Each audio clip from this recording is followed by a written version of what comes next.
நம்ம தினமும் காலையில் பயன்படுத்துகிற பேஸ்ட்டுகளை முதல்ல யார் பயன்படுத்தினான்னு தெரியுமா? அதை பற்றி தான் இந்த வீடியோவில் பார்க்க போகிறோம். வெல்கம் டு புத்தக இனிப்பு சேனல்.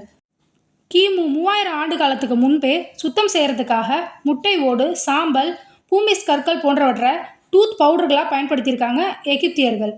பின்னாடி இந்தியர்கள், சைனாக்காரங்க, கிரேக்கர்கள், ரோமர்கள் எல்லாருமே பல்லை சுத்தப்படுத்துறதுக்காக இந்த பவுடர்களை யூஸ் பண்ண ஆரம்பித்தாங்க. 18ஆம் நூற்றாண்டுகளில் பேஸ்ட் வடிவத்திலான டூத் பேஸ்ட்டுகளை உருவாக்குனாங்க. அதை ஜாரில் போட்டு பயன்படுத்திகிட்டு இருந்தாங்க. 1890களில் தான் நம்ம இப்போ பயன்படுத்துகிற மாதிரியான டியூப் வடிவத்திலான பேஸ்ட்டுகளை பயன்படுத்த ஆரம்பித்தாங்க.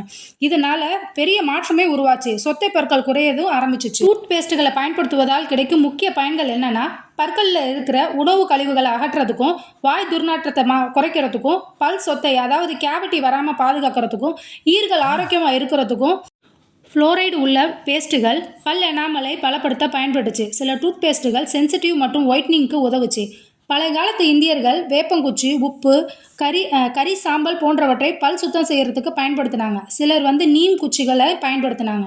பழைய காலத்து மக்கள் முதல்ல பயன்படுத்தியது பெரும்பாலும் பவுடர் வடிவிலான டூத் பேஸ்ட்டுகள் மட்டும்தான். அந்த காலத்தில் சாம்பல், உப்பு, முட்டை ஓடுகள், செங்கல் தூள்கள், மூலிகை பொடிகள் போன்றவற்றை பயன்படுத்தினாங்க. காலப்போக்கில் இந்த பவுடர்களில் தண்ணீர், எண்ணெய், மூலிகை சாறு போன்றவற்றை கலந்து களிம்பு போல பேஸ்ட் வடிவத்தில் பயன்படுத்த ஆரம்பித்தாங்க. முதல்ல டூத் பவுடராக இருந்தது, அடுத்து டூத் பேஸ்ட்டாக மாறிச்சு. இது மாடர்ன் வெர்ஷனாக மாறிட்டே இருந்துச்சு. நம்ம ஏன் பூமிஸ் கற்களையும் இதில் பயன்படுத்துகிறோன்னு உங்களுக்கு தெரியுமா? பூமிஸ் கற்கள் என்பது எரிமலை வெடிப்பின் போது உருவாகும் ஒரு மிக லேசான துளைகள் நிறைந்த கல். இதை ஆங்கிலத்தில் பூமிஸ் என்று சொல்வார்கள். எரிமலையில் இருந்து வரும் ஒரு சூடான லாவாவில் நிறைய வாய்க்கள் இருக்கும். அந்த லாவா திடீர்னு குளிரும்போது வாயு வெளியேறும். உள்ளே இருக்கிற நிறைய துகள்கள் அதில் தெரியும். இதனால தான் அந்த கல் மிக லேசாக இருக்குது. அது தண்ணியில் மிதக்கக்கூடியதாகவும் இருக்குது. பழங்காலத்தில் இதை பற்கள் சுத்தம் செய்யவும், தோல் தேய்க்கவும், பாதங்களில் இருக்கிற டெட் செல்களை அகற்றுறதுக்கும் பயன்படுத்தினாங்க.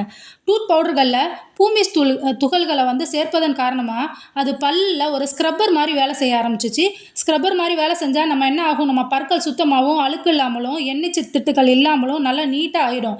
அதுக்காக அதை பயன்படுத்தினாங்க. இதனால் பற்களில் இருக்கிற எனாமலில் பாதிப்பு ஏற்பட ஆரம்பிச்சிச்சு. மாடர்ன் பேஸ்ட்டுகளில் மிகவும் பாதுகாப்பான பொருட்கள் பயன்படுத்தப்பட்டுச்சு. சாம்பல் பல் சுத்தம் செய்ய பயன்படுத்தப்படுவதற்கான முக்கிய காரணம் இது இயற்கையான கிளீனிங் பவுடர் மாதிரி வேலை செய்தது தான். சாம்பலில் இருக்கும் சிறிய துகள்கள் பற்களில் இருக்கிற அழுக்கு, எண்ணெய் படலம், உணவு கழிவுகள், மஞ்சள் கரை இவற்றெல்லாம் அகற்றதுக்கு பெரிதும் உதவுச்சு. இது ஆதி காலத்திலிருந்தே நம்ம இந்தியாவில் பயன்படுத்தப்பட்ட ஒரு பல் பொடி. மேலும் சில மர சாம்பல்களில் பொட்டாசியம் கார்பனேட் போன்ற காரத்தன்மை கொண்ட பொருட்கள் இருக்குது. இது வாயில் இருக்கும் சில அமிலங்களை குறைக்க உதவுது. இதனால் வாய் துர்நாற்றம் குறையுது. எனாமலும் தேய்வு குறையுது. ஈர்களில் பாதிப்பு குறைஞ்சிச்சு. பற்களில் சென்சிட்டிவ் ஆகாமல் இருந்துச்சு. ஆனாலும் சில பாதிப்புகள் அதில் இருக்க தான் செஞ்சிச்சு. இதனால தான் சேஃபான டூத் பேஸ்ட்களை இப்போ நம்ம பயன்படுத்திகிட்டு இருக்கோம்.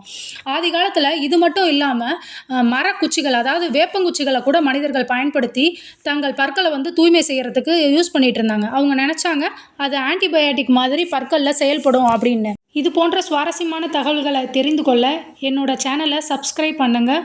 வீடியோவை லைக் பண்ணுங்கள், ஷேர் பண்ணுங்கள்.